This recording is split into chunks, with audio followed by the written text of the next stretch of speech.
কেউ কি ফার্নিচারের কাজ শিখতে চান? অবশ্যই আমার চ্যানেলটিতে তাহলে সাবস্ক্রাইব করে রাখবেন, কারণ আমার চ্যানেলটিতে আমি প্রতিনিয়ত কিছু না কিছু নতুন নতুন কাজের ভিডিও দিয়ে থাকি।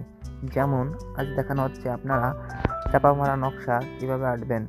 একটি খাটের নকশার জন্য চাপা মারা নকশা আপনাদের দেখানো হলো। অনেকেই বলে চাপা মারা নকশা কেমন হয়। এই চাপা মারা নকশা যেমন হয়, যেটা আপনাদের ভিডিওর মাধ্যমে দেখানোর চেষ্টা করলাম। দুইটা নকশা দিয়ে চাপা মারা নকশা তৈরি করতে হয়। চাপা মারা নকশাগুলো খুবই সুন্দর লাগে, খুবই ভালো। চাপা মারা নকশাগুলো একটু সমস্যা, সেইগুলো হলো এমনি ডিপ নকশার থেকে চাপা মারা নকশা একটু স্থায়িত্ব কম হয়। এরই কারণে আপনার চাপা মারা নকশাগুলো একটু ডিপ দেখা যায় এবং অনেক সুন্দর দেখা যায় এমনি নকশার থেকে। আপনারা প্রত্যেকটি ভিডিও এভাবে সুন্দরভাবে দেওয়ার চেষ্টা করি। আর এই সুন্দর ভিডিওগুলো দেখতে হলে, কাজ শিখতে গেলে অবশ্যই আমার চ্যানেলের পাশে থাকতে হবে, সাথে থাকতে হবে এবং লাইক কমেন্ট করে শেয়ার করে রাখতে হবে, যাতে করে অনেকের এই ভিডিওগুলো কাজে লাগে। আপনারা যে নকশাগুলো দেখছেন এটা হলো চাপা মারা নকশা।